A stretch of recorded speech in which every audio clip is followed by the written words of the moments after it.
We live in an age obsessed with sleep. We track it, optimize it, and worry about it constantly. We spend fortunes on memory foam mattresses, blackout curtains, melatonin supplements, and even sleep coaching apps, all in pursuit of rest that still often feels just out of reach. And yet, centuries ago, in candlelit homes with straw beds, no electricity, and no scientific understanding of melatonin, medieval people may have cracked the code to perfect sleep. It's not a myth.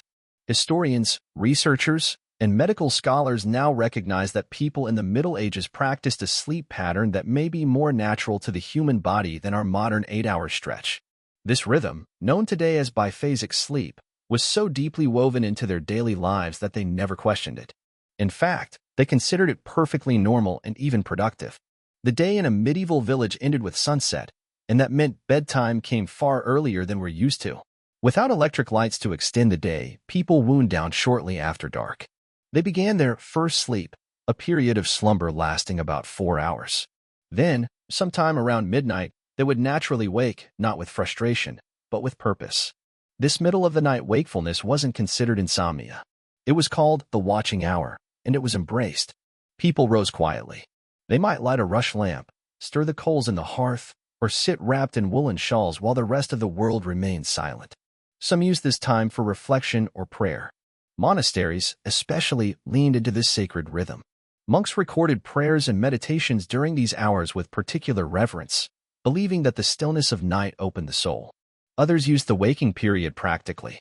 Letters were written, mending was done, and quiet conversation was shared between family members. Husbands and wives might talk or even engage in intimacy, something that was viewed as especially fruitful during this liminal, peaceful time. After an hour or two, the body naturally grew drowsy again. People returned to their second sleep, which would last until sunrise. By morning, they would have accumulated 7 to 8 hours of total rest, split into 2 natural cycles. This sleep pattern didn't result in grogginess. On the contrary, many who experienced it described feeling more refreshed, more mentally clear, and more spiritually centered. Historical texts, from medical journals to religious writings, casually reference the 2 sleeps, indicating how deeply accepted and widespread the practice was. Interestingly, when modern researchers tried recreating these medieval conditions, removing artificial light and letting people sleep naturally, the same pattern reemerged. Participants in the study began to sleep in 2 phases. They would wake briefly in the night and then return to sleep easily. Their cortisol levels dropped. Their melatonin production increased. They felt calm. They felt rested. In short, they slept like medieval villagers. We tend to think of the Middle Ages as uncomfortable, harsh, and physically demanding, and in many ways, it was. But when it came to understanding the body's natural cycles, medieval people weren't behind. They were in sync. The darkness, the structure of their days, and their lack of constant stimulation led them to a kind of rest we're only now trying to reclaim. In the next part, we'll go deeper into how darkness shaped their sleep, how architecture and lighting rituals supported it, and why their relationship with night was profoundly different from our own. Modern bedrooms often glow with silent, blinking lights. Street lamps shine through curtains. Phone screens light up faces long past bedtime. But in the Middle Ages, night was truly dark, a depth of darkness almost unimaginable today. And that darkness was essential to the quality of medieval sleep. Unlike us, medieval people weren't fighting against nature's clock. Their bodies followed the rise and fall of the sun. When night came, so did sleep, not because they forced it, but because their surroundings encouraged it. The body's sleep hormone, melatonin, is produced in response to darkness. Without blue light, LEDs, or constant stimulation, their melatonin production was uninterrupted. Sleep came more easily. And it was deeper. Artificial light, where it existed, was precious. Candles were expensive, often costing a day's wages or more. Most homes had only a few, and they were used sparingly. Even wealthier households were cautious with lighting. Some wills even mention the inheritance of partly used candles, a sign of their value. As a result, medieval people didn't flood their rooms with light after sundown. They allowed the dark to settle around them, slowly, naturally, and fully. Even when they woke during the night, between their first and second sleep, they didn't blast themselves awake. Instead, they lit rush lights or small oil lamps, dim sources of illumination just bright enough to read, sew, or move about. These lights produced a gentle, flickering glow, often reflected in special candle niches or light cups. Shallow, curved recesses built into walls to amplify the limited light. The architecture itself respected darkness. Windows were small and placed high, reducing heat loss, but also limiting intrusive light. Curtains weren't just for privacy. They were essential for controlling interior light, keeping it soft and contained. In towns and cities, curfews were enforced not just for safety, but because lighting the night was simply impractical. No streetlights, number 24-hour shops, no glowing neon. The night was still and quiet and dark. This had interesting effects on behavior. People learned to navigate by touch and sound, not by sight. Night watchmen, for example, could tell the time based on the sounds of certain animals or the quiet rhythm of the town. Some even described recognizing people by the sound of their footsteps. Monasteries, as always, took things further. Some even appointed darkness keepers, monks whose job was to ensure that no stray candlelight disturbed the dormitories. The value of darkness was so deeply woven into monastic life that records show strict regulations against unauthorized lighting. They understood, instinctively, that darkness wasn't something to fear. It was part of the rhythm of rest. And the benefits showed. Medieval hospital records noted that patients in darker rooms often recovered faster. Though they didn't understand melatonin or circadian rhythms, they intuitively saw the link between darkness and healing. In some towns, laws protected darkness. Wasting light, or using it carelessly, could result in fines. In 1486, one city law declared, "He who wastes light at night steals sleep from his neighbors." It sounds poetic, but to medieval people, it was deeply practical. Preserving the dark meant preserving health. In our world of night shifts, blue light, and overstimulation, we've lost that relationship with darkness. But medieval people knew, without knowing, that deep sleep starts with deep dark, and they guarded that darkness like a precious inheritance. In the next part, we'll explore how communal sleeping, bed sharing, and simple materials like straw gave medieval people warmth, comfort, and a surprisingly strong foundation for restful nights. In the modern world, we prize private bedrooms, personal space, and individual comfort. But in the Middle Ages, the idea of sleeping alone was not just unusual, it was wasteful. In fact, bed sharing was a cornerstone of medieval sleep culture, one rooted in practicality, warmth, and social custom. For most people, peasants, tradesfolk, even travelers, sharing a bed was completely normal. Inns often placed multiple strangers in the same bed. Noble houses filled their massive sleeping chambers with family members and servants alike. Monasteries assigned 2 or 3 monks per bed, carefully recording sleeping arrangements in their dormitory logs. There were reasons for this, and warmth was at the top of the list. Medieval homes, even those of the wealthy, weren't centrally heated. A large fireplace might warm the hall, but most bedrooms had no heat source. Instead, people relied on shared body heat to make the night bearable, especially during bitter winters. Children were often placed in the center of the bed, where their warmth could radiate outward. In monastic communities, rules were in place to ensure proper spacing and decorum, but the logic was still the same. Together was warmer than alone. This intimacy extended beyond warmth. Shared sleep meant shared experiences. In a world with limited privacy, the bed became a space not only for rest, but for conversation, negotiation, and even confession. Historical records mention disputes settled in bed, poems composed during sleepless moments, and crucial information overheard by someone just beneath the blankets. Even bed design reflected this culture. Medieval beds were wider than ours, often up to 8 feet across, built specifically for multiple sleepers. They were also shorter, not because people were smaller, but because it was common to sleep propped up, with pillows or bolsters supporting the back. Lying completely flat was sometimes thought to invite nightmares, and when your dreams could be filled with famine, plague, or war, you didn't take chances. Yet for all its practicality, communal sleeping also had its challenges, and medieval people weren't shy about them. There are records of legal disputes over stolen blankets, excessive snoring, and even unwanted midnight singing. One famous case involved a merchant suing an innkeeper because his bedmate sang sea shanties in his sleep. The judge ruled that the guest should receive a partial refund and a different bed. To manage such issues, some inns developed snorers' chambers, while others paired guests based on sleeping habits, like a medieval version of a roommate app. Guilds often recommended that tradesmen bunk with others in the same profession for both scheduling and comfort. Bakers, who needed to rise before dawn, were commonly paired together to avoid disturbing others. Interestingly, this tradition also shaped architecture.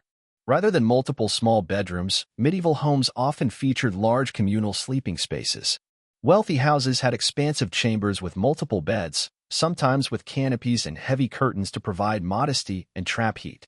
Monasteries were especially detailed in their planning, using strategic ventilation and bed positioning to promote both comfort and quiet. Even in hospitals, communal beds were the norm, with some patients rotated nightly to distribute warmth evenly and avoid overexerting the weakest. Today, this might seem invasive, but to medieval people it was natural. And more than that, it worked. Shared sleep, paired with cold rooms, thick bedding, and natural darkness, created conditions that modern sleep scientists now recognize as optimal: cool air, complete dark, and physical closeness. In the next part, we'll explore what people actually slept on, from straw ticks and feather beds to herbs, aromatics, and the original DIY mattresses, and why their materials might have been more beneficial than we'd expect. Today's mattresses come with memory foam, cooling gel layers, and customizable firmness settings. But centuries ago, medieval sleepers found comfort in something far simpler: a sack of straw and a few well-chosen herbs. For most people in the Middle Ages, the standard bed wasn't filled with springs or feathers, but with freshly harvested straw. These mattresses, known as straw ticks, were essentially large cloth bags stuffed with dried plant stalks, typically wheat, rye, or oat straw. But despite their rustic appearance, these beds were thoughtfully crafted and surprisingly effective. Each autumn, during the grain harvest, fresh straw was gathered, dried, and stuffed into mattresses. For the common household, this was an annual ritual. In wealthier homes, straw might be changed every few months. And it wasn't just dumped in, there was a method. Some households hired professional bed stuffers to layer and distribute straw evenly, creating firmness in the center and softness at the edges. But comfort wasn't the only consideration. Hygiene and scent played a role too. Many people, especially in noble or monastic homes, mixed dried herbs with their straw. Lavender, mint, rosemary, and thyme were commonly added to repel insects and release calming fragrances. These aromatic additions served as medieval sleep aids, believed to promote relaxation and ward off nightmares. Herbalists even developed specific recipes for herbal bed fillings. For example, lavender and hops were used for deep, uninterrupted sleep. Rosemary and mint were popular among early risers. In some noble estates, imported herbs from the Mediterranean were added, not necessarily because they worked better, but because they showed off the owner's wealth. The result? A natural, breathable, and affordable mattress. During the summer, straw beds could be loosely packed to allow airflow, keeping the sleeper cool. In winter, the straw was tightly layered, providing insulation from the cold stone floors. Straw bedding also made sense economically. Records from 15th-century towns show that a year's worth of fresh straw cost less than a week's wages for a craftsman, compared to feather beds, which could cost months of income. One court case from York even mentions a man attempting to pay his taxes with a used feather bed, which the collector flatly refused. Not surprisingly, feather beds, luxurious but high maintenance, were mostly found in noble homes. But even then, complaints weren't uncommon. Letters from one noblewoman described the kingdom of fleas that infested her feather mattress, prompting her to switch back to straw for sanity's sake. Medieval hospitals and monasteries also had dedicated standards for straw bedding. Healing wards used softer straw for fever patients, firmer fillings for those with back pain, and even aromatic sleep sachets sewn into bedding to soothe restless sleepers.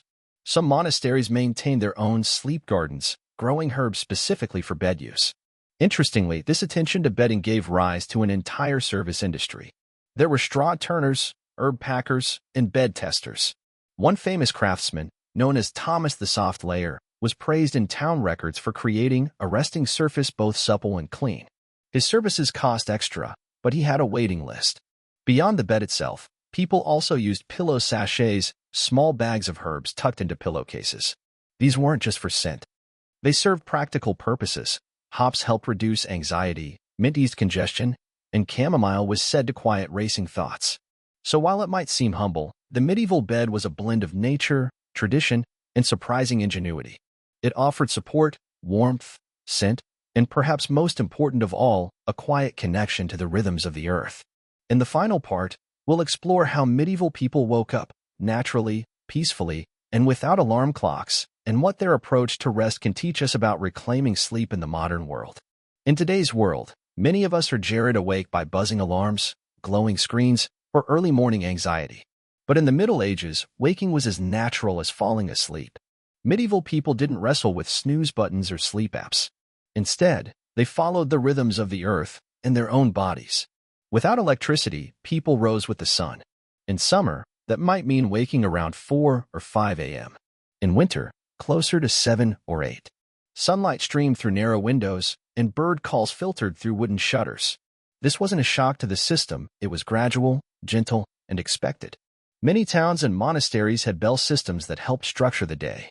The first bell rang at dawn, signaling the beginning of work or prayer. In religious communities, monks practiced what they called gradual awakening. One monk might begin his prayers softly, lighting a single candle, prompting the others to stir. There were no shouted wake-up calls, just footsteps, whispers, and routine. Some noble homes even featured special windows positioned to catch the morning sun and direct it towards sleepers' faces, allowing light to do what alarms never could, ease the body into awareness. The working class also adapted naturally. Farmers, craftsmen, and merchants began their days when the light allowed. Guild records show that early tasks like baking, smithing, and market setup began shortly after sunrise, but never on a rigid schedule. Time was relative. There was no obsession with starting work on the hour. In fact, medieval people rarely worried about time the way we do. Clocks were rare, and mechanical ones were still unreliable. Instead of scheduling their lives in tight intervals, people let light, sound, and need guide their wake-up routine. This also shaped how they felt about sleep. Today, we're surrounded by articles warning us about poor sleep hygiene, insomnia, and sleep anxiety. But back then, sleep wasn't a project, it was a natural part of life. No one tracked REM cycles. No one worried about blue light. And no one measured their sleep score. In fact, medieval texts contain very few references to insomnia. When people complained about sleep, doctors often prescribed simple solutions, more physical activity, a lighter supper, or a walk in fresh air. Monks who nodded off during prayer weren't punished, they were gently nudged awake, or reassigned to earlier bedtimes. One physician even wrote, "For those who sleep poorly, let them labor more with the body, and their rest shall be sweet." Perhaps most remarkable is how unremarkable medieval people found sleep. They didn't overthink it. They trusted it. Sleep was a gift, not a challenge. They dozed, napped, and even shared short standing rests, brief moments leaning against walls or hearths to recharge. And when they did sleep, they didn't do it alone. They slept with family, with apprentices, with strangers at inns, and with no shame. They slept on natural materials, bathed in true darkness, and rose with the light. Modern sleep researchers now suggest that our obsession with perfect sleep may be the very thing that's ruining it. By trying to force our bodies into unnatural rhythms, and then stressing when it doesn't work, we break what medieval people instinctively honored: the body knows best. And so, in stone houses, under woolen blankets, on straw beds filled with lavender and mint, our ancestors slept deeply and well. Not because they hacked their biology, not because they understood neuroscience, but because they respected the night, trusted their bodies, and lived in tune with the world around them. Maybe the secret to better sleep isn't in a new device, a high-tech mattress, or a prescription dot. Maybe it's in remembering how we used to sleep and giving ourselves permission to return to it. Medieval people didn't overthink sleep, and maybe that's why they slept so well. If this story made you rethink your nights, drop a comment below and let us know. And don't forget to like, subscribe, and hit the bell for more forgotten history.